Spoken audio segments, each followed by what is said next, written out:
So dahil ay mga nag-comment dahil og nag-PM sa kuang black up ba og pati na sa diri no sa kuang blue up. Ngaligi daw luoy daw kuno kayo akong client ay no kay ako nang patuwaron pagwaswas. Og magsakit sa daw kuno ang likod sa akong client ani no. Ay Diyos mio dahil pasagdain na sila dahil ilang likod magsakit. Kay lagi mga piling gwapa man sada sila no, please lang. Kay basta man gud mga piling gwapa day no is di ko maluoy ana. Asa man kuno mas luoy ana day no day kung pahapaon ko na sila da semento pagwaswas ba. Mas labaw na yun ang magsakit man ilang buko-buko day no day kung ako na sila paigdaon da semento.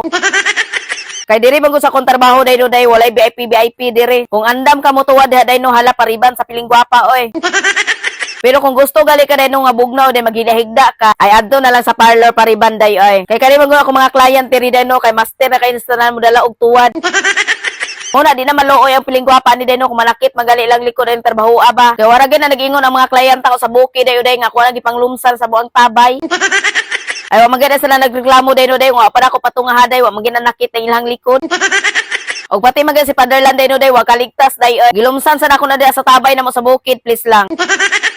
Kaya lagi ba nagpapiling gwapo po ni sa Fatherland oy. Nagpakulor po na siya sa ang buhok kaning adlaw. Mo na gidala na ko sa Fatherland sa tabay day og didto na ko gilumsan, please lang. Og mo na day to no, bye mo oy.